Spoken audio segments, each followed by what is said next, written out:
Écoutez Isabelle Maréchal, c'est tendre l'oreille à de l'information juste, livrée avec une ouverture authentique. Isabelle Maréchal.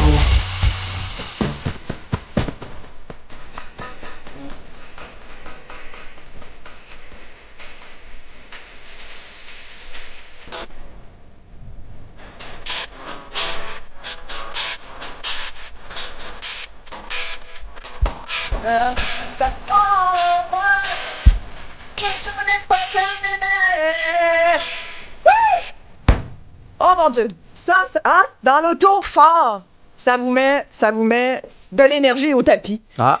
Michel On a Pagliaro. même un danseur dans le coin. Ah ça. oui, Jean-François puis moi, nous sommes des fans. Michel Pagliaro, Ouais, c'est merci d'être là. Oui, c'est gentil. Merci beaucoup. d'être là. Merci de nous avoir invités. Cette chanson-là, Michel Pagliaro, 1972. moi j'avais 74. J'étais bien fier de dire qu'elle avait 50 ans. C'est pas 74? Non, c'est ça, sorti en 72. Bon, elle a 52 ans. Ouais, ben, tu sais, c'est comme 50, 52, c'est la même affaire. C'est ça, pour un C'est gars un qui... bout. Oui, mais ça...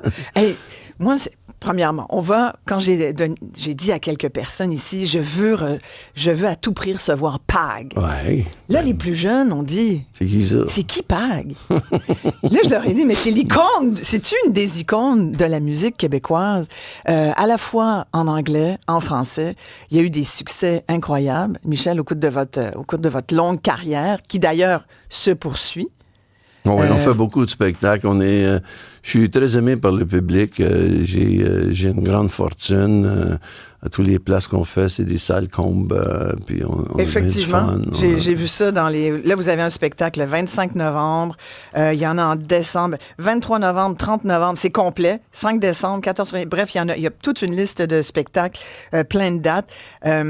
Pag est arrivé en me donnant un CD. Acoustic Saloon. Ouais. Voilà. Et, c'est quand même assez... c'est un disque qui a 2 disques, en fin de compte. C'est comme... c'est une captation de shows acoustiques avec beaucoup d'interventions avec les gens, puis tout. C'est très, très drôle. Naturellement, pour ceux qui n'ont pas de CD, ben, ils peuvent se procurer par l'Internet. Là, c'est sur le web aussi. Là, pas le web, mais sur les distributions digitales. Ouais. C'est ça. C'est sur toutes les chaînes de distribution digitale aussi. Là. À votre âge, vous le dites, votre âge, Michel Pagliaro? J'ai eu 76 il y a une couple de jours. Joyeux anniversaire. Merci. Et donc, une longue carrière, parce que vous avez commencé jeune. Ouais, j'ai commencé à faire de la musique vers, je sais pas moi, du balbutiement, là, 11, 12, 13, 14, puis 15, 16, mais là, on commençait à être un petit peu plus sérieux. Enfin, sérieux, on jouait dans des salles de danse. À cette époque-là, si t'avais pas de musicien, ben, il n'y a personne qui dansait, parce que le système de son, ça n'existait pas. Là, fait que il n'y a pas personne qui arrivait avec un raccord, puis jouait quelque chose, puis là, tout le monde dansait. Il fallait avoir de la musique. Et ça a permis à beaucoup de monde d'apprendre à jouer aussi, parce qu'il fallait que tu apprennes à jouer pour donner du plaisir. Mais vous, c'est un show, là. C'était un show. Un show de Pag, on savait que ça déménageait, là. Oui, mais acoustique aussi, c'est très intéressant parce que les gens, ils savent pas trop à quoi s'attendre, mais c'est quand même très énergique aussi, là. C'est pas ronflant, là. C'est comme... Quand vous regardez, après, une grande carrière comme ça, quand vous regardez l'évolution de la musique, vous avez été même un peu critique de l'industrie du disque. Vous avez qu'un CD, mais dans le fond, vous avez à plusieurs reprises dit que l'industrie du disque au Québec, en tous les cas, c'était pas quelque chose qui était pour vous. Là. Vous préfériez faire des shows. C'était ça la vraie affaire. Ah oui, mais c'est sûr que bon, ça coûte cher à en faire, mais c'est pas nécessairement aussi. On n'a pas le bassin de population pour ça. Surtout aujourd'hui, c'est qu'ils ont tellement d'artistes, ils ont plus d'artistes qu'ils ont de villages. Là, je veux dire, fait que quand t'as plus d'Indiens que d'artistes, là, c'est compliqué. Mais qu'est-ce que tu veux? Ils veulent soutenir la culture, donc ils jettent de l'argent là-dedans, mais quand tu te ramasses avec 50 sorties par semaine, qui c'est qui joue ça? Votre poste, qu'est-ce que vous en jouez, vous, des nouveautés? Non, pas vraiment. Qui c'est qui joue ça? Pas grand monde. Mais il y a des stations musicales quand même qui sont dont la mission c'est de faire jouer ça, mais il y a beaucoup de... Ils vont jouer les affaires américaines. Exact. Vous déplorez ça, qu'on fasse pas plus... Non, mais c'est parce que c'est une affaire quantitative. Je comprends que on veut soutenir quelque chose, mais l'affaire qu'il y a, c'est que il y a une réalité là-dedans aussi. Là, je dis pas, si on serait 50 millions, là, ça changerait bien des affaires. Parce qu'il y a beaucoup de niches qui pourraient survivre. Mais là, tu sais, c'est très difficile pour ceux qui sont un peu niches d'avoir une vie là-dedans. Là, tu sais. On leur promet qu'ils vont faire quelque chose, mais tu sais, tu mets de l'argent, de l'énergie, ton temps. Puis là, à bout de moment donné, tu sais, ça marche plus. Là, tu sais, Ouais. Mais moi, j'ai eu de la chance. J'étais arrivé là-dedans dans le temps que c'était comme encore possible de faire des disques, puis tout ça. Là. Tu sais, aujourd'hui, ça se vend plus des disques. Donc, quoi, c'est ceux qui deviennent abonnés à des affaires, ben là, ils payent 15$ par mois, puis ils ont de la musique tant qu'ils en veulent. Fait que les royautés des artistes, au bout de ça, là, c'est des millièmes de scène, là, tu sais, c'est plus... Vous avez vécu, par exemple, vous, de votre musique? Oui, mais c'est toujours difficile. Que ce soit de la musique ou de n'importe quoi, les arts, c'est pas une affaire qui fait faire de l'argent, tu sais. Ça arrive de temps en temps qu'il y a des artistes qui ont eu, les grands peintres, les grands... Puis encore là, des fois, ils n'ont pas tout fini, ça paille aussi, il y en a un paquet. Ouais. Parce que c'est pas une affaire de business, c'est une affaire de vie, tu sais. Habituellement, tu choisis de faire ça parce que tu sais pas rien faire d'autre, là, tu sais. Tu fais l'artiste, tu fais des ronds et de la couleur, puis tout ça, parce que t'as pas le goût d'aller travailler, tu sais. Puis là, tout d'un coup, il y en a un qui dit « Hey, lui, il fait des beaux ronds, il met de la couleur. Je m'en ai acheté une. Combien ça vaut, ça? 25 000. Ah, il va l'acheter. » Puis là, vous êtes disparu. On a eu l'impression que vous étiez disparu pendant plusieurs années. Vous n'avez pas sorti de disque. Oui. Ben, ça fait longtemps que je n'ai pas sorti de disque. Ouais. Ouais. Ah, je pense que ça doit faire au moins 30 ans. Là. Mais vous continuez à faire des spectacles. Oui. Mais... c'est le plaisir d'être sur scène puis faut manger. De jouer de la guitare. Ah, c'est pour manger. C'est une job, donc vous en avez besoin. Ben, j'en ai besoin, c'est sûr. Il faut manger. Il faut faire quelque chose avec son temps aussi. Ouais. Mais disons que, tu sais, des fois, ça te permet de continuer aussi. Tu sais, si tu vaux des milliards, peut-être tu n'aurais pas le goût d'aller te traîner en quelque part dans les clubs où jouer la guitare, tu sais. Mais c'est pas mon cas. Fait que, mais j'aime ça. Le contact des gens sont bien cool avec moi, ils ont bien du fun. Qu'est-ce que vous représentez pour eux, vous pensez? Ben, ils m'aiment beaucoup. Ça, c'est la seule chose que je peux dire. Qu'est-ce que je présente pour eux? La vie, l'énergie, le fun. Pag, c'est un gars cool. Ah, il y a des fois qu'il est cool, des fois il est peut-être pas cool tout le temps, je sais pas. Je m'en analyse pas tant que ça. Là. On a une question d'un auditeur de Québec qui demande pourquoi, Pag, vous avez toujours des lunettes. Des lunettes fumées, comme là, par exemple. Mais je vous ai vu les enlever déjà. Vous pourriez les enlever. Ouais, mais là, il y a tous les spots dans les yeux. Là. Je me suis fait opérer dans les yeux il n'y a pas longtemps. Là. C'est vrai? Ouais. Mais c'est vrai, ça faisait partie du personnage. Parce que dès le début, je pense, de votre carrière, au début, vous étiez sans lunettes. Puis à un moment donné, sont arrivées les lunettes. Qu'est-ce qui s'est passé, à part le soleil? Ben, je sais pas. C'est comme ça. Il y a un paquet de monde qui n'a pas des lunettes. Luc Plamondon, pas des lunettes. Est-ce que ça fait partie du personnage, c'est ça? Ben, j'imagine que oui, à un moment donné, tu sais, si t'en as tout le temps. Là, Karl Lagerfeld aussi. Ah ouais. Clairement dans le personnage. Ouais. On a... il y a Luc de Shawinigan qui dit « Hey, Pag, wow, ça fait des lunes. » Si je vous demandais... Parce que hier, là, j'ai tout entendu, ben presque tout, vos plus grands succès. Il y en a tellement. Je les envoyais toutes à mon équipe, les unes après les autres. Et sincèrement, j'essayais de trouver à part, évidemment, J'entends frapper, mais il y en a tellement. C'est la plus populaire. Ouais. Hein? Êtes-vous tanné de l'entendre ou de la jouer, celle-là? Les gens doivent vous la demander. Ça, ils sont pas tannés de jouer la 5e de Beethoven. Ça fait 500 ans qu'il a joué, mais ça revient toujours à la même chose. C'est l'interprétation que tu y fais, la vie que tu donnes à la performance. C'est ça qui fait que il y a toujours un intérêt de l'écouter parce que c'est le fun, parce que tu y donnes de la vie. Si ça arrive à un point où tu n'es plus capable de faire ça, ben là, c'est arrête. Fait que vous l'aimez encore? Ben, c'est pas une question d'amour, c'est une question que, tu sais, je livre ce qu'elle devrait avoir comme vie. Et puis après ça, ben, c'est aux gens s'ils aiment ça, ben, tant mieux. Ouais. Vous avez écrit aussi, vous en avez écrit tellement. Il y a Les Bombes, qui est une de mes préfs. C'est la langue.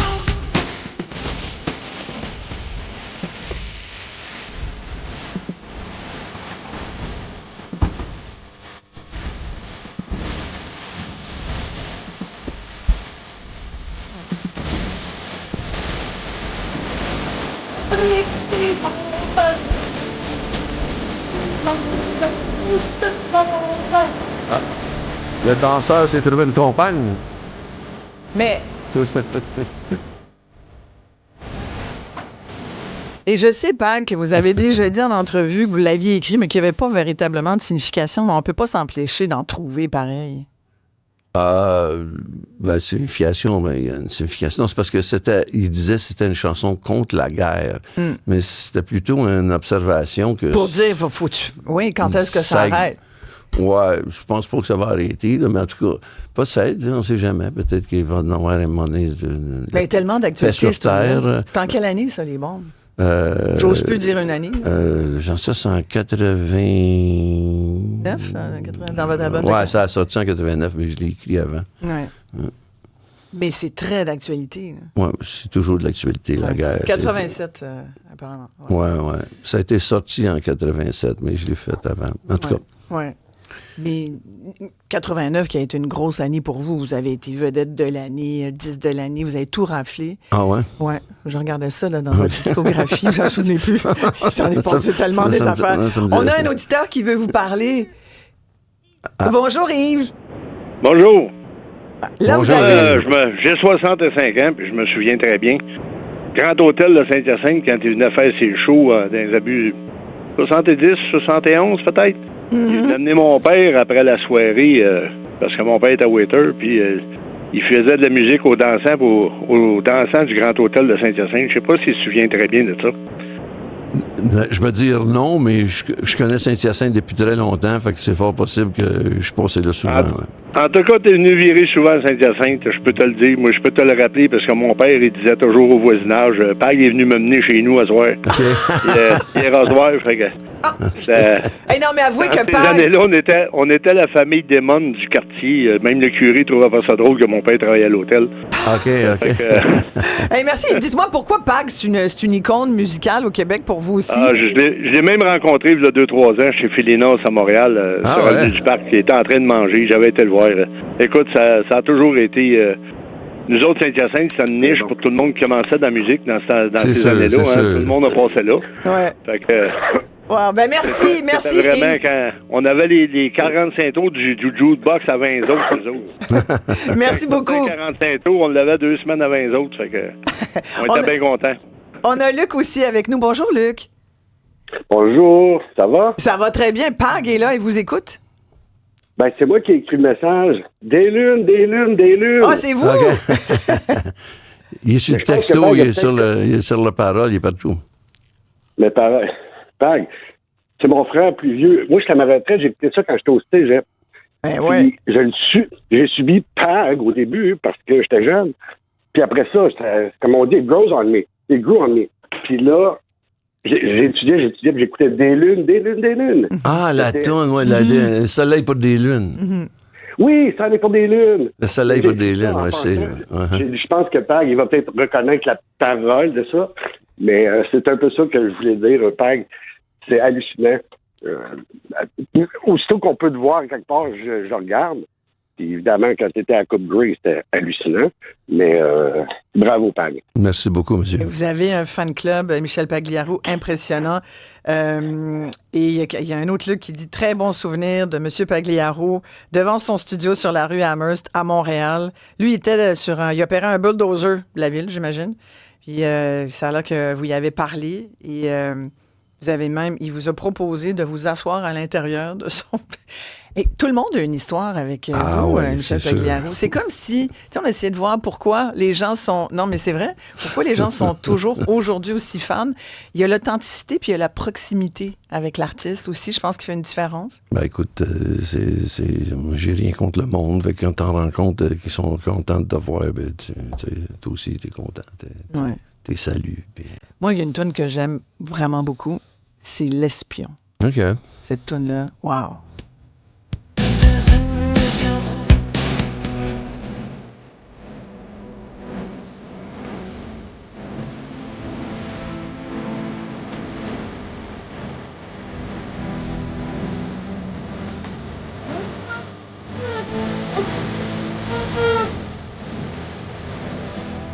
Tu dis...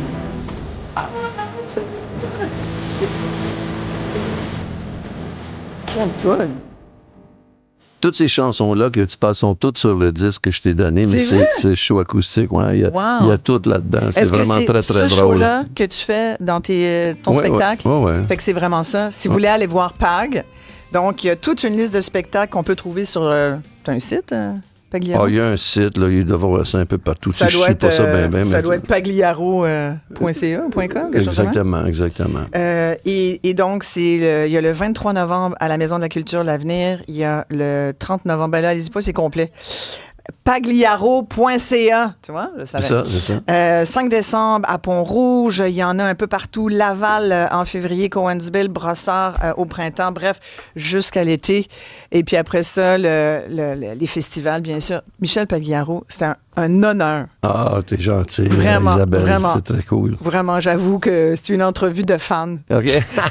Ça donne ce que ça donne, mais on est bien impressionnés. Ah, c'est Et très à voir gentil. tous les gens qui écrivent Michel Pagliaro, c'est quelque chose. Une autre de mes tunes, Rain Showers. Parce que tu as chanté beaucoup en anglais aussi. Ouais. C'est Merci là-dessus beaucoup. aussi. Oui, c'est là-dessus. Tout est là-dessus.